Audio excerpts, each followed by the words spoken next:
उच्चारण स्थान चल रहा था, अब इसी को हम कंटिन्यू करते हैं। तो आप देखिए वर्णों का उच्चारण स्थान। सबसे पहले मैं बात करता हूँ श्वास के आधार पर।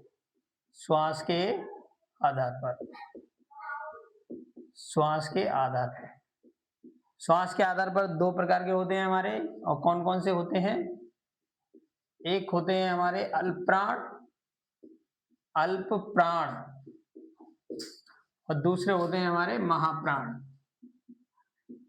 महाप्राण। देख लीजिए इसको ठीक से। अल्प प्राण, अल्प प्राण का मतलब क्या होता है, इसको आप देखिए। अल्प का मतलब होता है कम, अल्प, और प्राण का मतलब होता है वायु। तो अल्प का मतलब हो गया आपका कम, और प्राण का मतलब हो गया आपका वायु। जब किसी अक्षर को, वर्ण को बोलते समय कम वायु मुख से बाहर आती है, मुख से बाहर आए, तब वह अक्षर हमारा अल्प प्राण कहलाता है। दूसरा पॉइंट है इसमें महाप्राण। महाप्राण में कौन कौन से रहते हैं आपके? महा और प्राण, ये दो अक्षरों से मिलकर बना है। महा मतलब ज्यादा, प्राण मतलब वायु। आपको पता होगा बाबा रामदेव एक आसन कराते हैं जिसको हम बोलते हैं प्राणायाम। और प्राणायाम का मतलब क्या होता है कि जब सांस को आप अपनी श्वास को अपने हिसाब से खींचकर उसको छोड़ना, जब आप अपनी मर्जी से श्वास को छोड़ते हैं और खींचते हैं तब वो प्राणायाम होता है। मुख से बाहर आए, बाहर आए, तब क्या होता है हमारा? महाप्राण होता है। अब सबसे पहले हम अल्प प्राण की बात करेंगे। अल्प प्राण कौन कौन से वर्ण होते हैं? देखिए ये जो आपकी वर्ण, ये जो दे रखे हैं मैंने कचटतब, ये जो कचटतब वर्ग है, स्पर्श व्यंजन है 25, यहां से ही आपके बहुत सारे कॉन्सेप्ट क्लियर हो जाएंगे। तो ये जो पहला 1 नंबर वर्ग हो गया, ये 2 नंबर हो गए, 3 नंबर हो गए, 4 नंबर हो गए, ये 5 हो गया। इसमें अगर मैं बात करूं 135, 135, तो इसमें अल्प प्राण जो होते हैं वो 135 नंबर होता है। 135 का मतलब आप समझ रहे हैं? कचटतब, कचटतब हो गया, ये ट्रिक है इसको याद करने की। दूसरा गजटदब हो गया, 3 नंबर वाला, और ये वाला हो गया आपका नासिक वर्ण, नासिक वर्ण, नासिक वर्ण, ठीक है। इसके बाद अंतस्थ। अंतस्थ कौन कौन से होते हैं आपके? अंतस्थ होते हैं या, रा, ला और वा। और फिर एक और आपका होता है सभी स्वर। क्या होते हैं? सभी स्वर। इसमें आप सभी स्वर भी लिख दीजिएगा। सभी स्वर अल्प प्राण होते हैं। सभी स्वर मैं यहाँ ऊपर लिख देता हूं, आप लोग यहाँ नीचे लिख लीजिएगा। सभी स्वर क्या होते हैं आपके? अल्प प्राण। और अल्प प्राण में एक वर्ण और आता है, इसको हम बोलते हैं अणा, ये वाला, और ये उच्छिप्त वर्ण होता है। कौन सा वर्ण होता है? उच्छिप्त। सभी स्वर और ये वाला अणा, और ये क्या हो गया आपका? उच्छिप्त। दूसरा देखिए इसमें कौन कौन से वर्ण आते हैं महाप्राण में? महाप्राण के अंतर्गत वे वर्ण आते हैं जिनको बोलते हैं ज्यादा वायु मुख से बाहर निकलती है। अब यहाँ समझ लीजिए अल्प प्राण और महाप्राण की पहचान कैसे करेंगे। यहाँ आपको जाने की जरूरत नहीं, यही पता चल जाएगा। सबसे पहले हम बोला क, खा, ग, घा, ना, च, छा, ज, झा। तो आप यहाँ देख रहे हैं एक वर्ण जो होता है हमारा वो बिना किसी हा के बोला जाता है, और ये वर्ण जो है हा के साथ बोले जाते हैं। तो इनको हम हकार भी बोल देते हैं, हकार। इसीलिए महाप्राण को हकार भी बोला गया है, क्योंकि जैसे ही हम इसको खा, तो इसमें किसकी आवाज आती है? हा की। तो जिसमें हा की आवाज आती है या ज्यादा वायु मुख से बाहर निकलती है, वो सारे के सारे वर्ण क्या होते हैं? महाप्राण होते हैं। तो इसके वो क्या हो गए उदाहरण, इसमें याद रखिएगा 24। तो 24 मतलब एक ये वाला और एक ये वाला। तो कौन कौन से होते हैं 24 में? 2 नंबर पे कौन कौन से आ गए?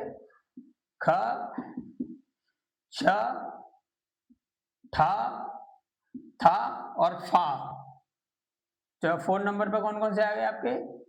घा, झा, ढा, धा और भा, देखिए सारे के सारे वर्ण ऐसे ही हैं। विसर्ग, विसर्ग इसी के अंदर आता है, और आपके दूसरे जो वर्ड हो गया ऊष्म, ऊष्म कौन से होते हैं? श, ये वाला, ये वाला और ये वाला, और हा। और हा तो महाप्राण होता ही है, इसका आप विशेष ध्यान रखिएगा, एग्जाम में ये कई बार क्वेश्चन पूछा गया है। ये महाप्राण हो गया आपका। तो अल्पप्राण महाप्राण हो गए। अब नेक्स्ट पॉइंट आपका,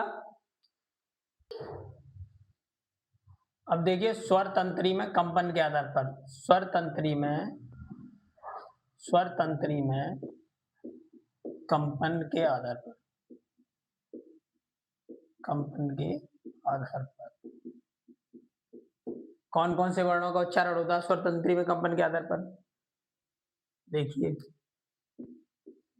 जब स्वर तंत्री में कंपन हो, जब स्वर तंत्री में, स्वर तंत्री आप लोग समझते हैं नहीं? समर स्वर तंत्री का मतलब ये हमारी जो डिब्बी होती है वॉइस, ठीक है, ये आवाज वाली, यही स्वर तंत्री होती है हमारी। स्वर तंत्री में कंपन के आधार पर, ये पूरा का पूरा मुंह आप स्वर तंत्री बोल सकते हैं, क्योंकि स्वर सारे के सारे हमारे इन्हीं से निकलते हैं। मतलब हमारे विभिन्न अंग जो होते हैं मुख के अंदर, उनको मिलाकर ही स्वर तंत्र बनता है। जब स्वर तंत्री में कंपन ना हो, जब स्वर तंत्री में कंपन,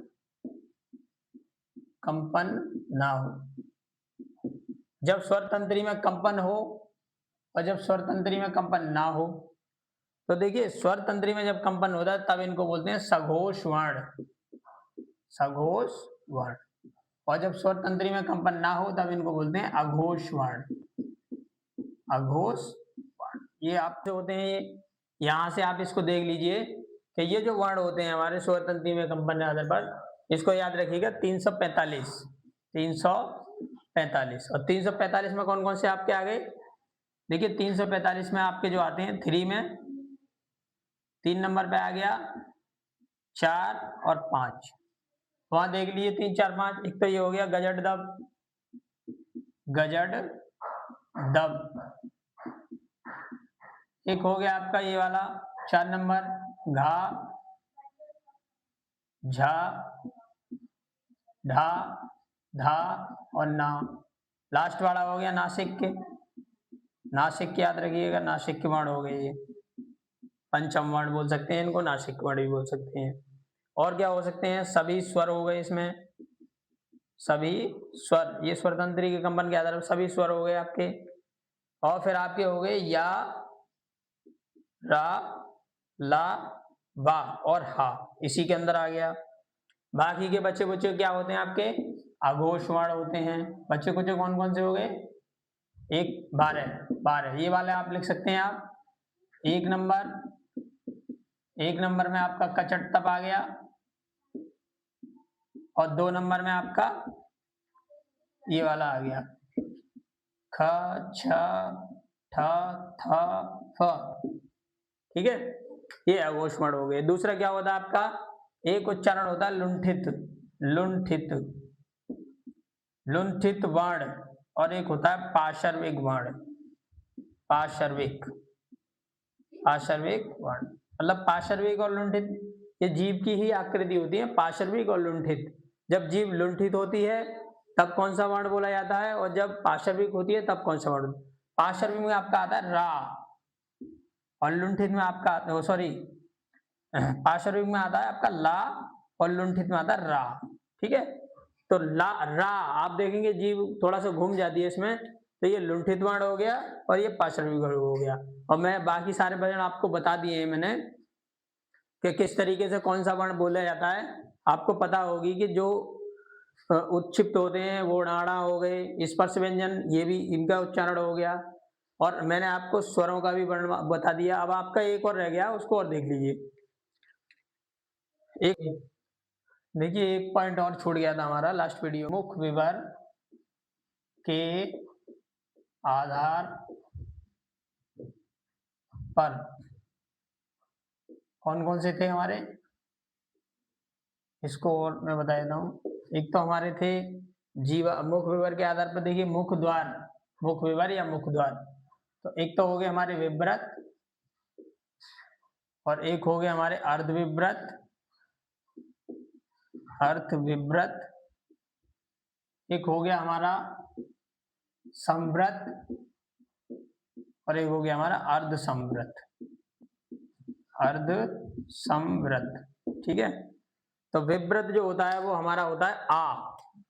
विव्रत स्वर कौन सा होता है हमारा, हो गया। यहाँ से क्वेश्चन बनता है, अभी ध्यान रखिएगा, विव्रत, संव्रत, अर्धविव्रत, अर्ध संव्रत, इनमें से क्वेश्चन बनता है आपका, इसलिए आप इनको ध्यान रखिएगा, ये क्वेश्चन अच्छे क्वेश्चन बनते हैं इसमें से।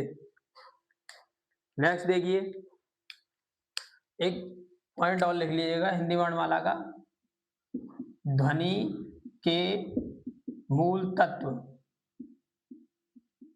ठीक है, मूल तत्वों के बारे में पूछा जाता है। ध्वनि के मूल तत्व कितने होते हैं, 5। कौन कौन से होते हैं, ये क्वेश्चन यही पूछा जाता है कि ध्वनि के मूल तत्व कितने होते हैं, 5। कितने होते हैं, 5।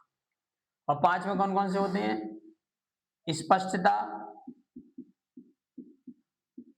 तरंगता, सुश्रव्यता,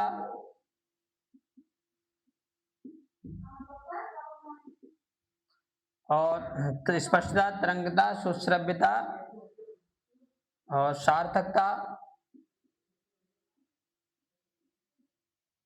ठीक है, एक पॉइंट और क्या होती है आपकी, शुद्धता। तो ये ध्वनि के 5 मूल तत्व हो गए और इसी आधार पर आपका उच्चारण स्थान कंप्लीट होता है, इसमें और कुछ पढ़ने की आपको जरूरत नहीं है।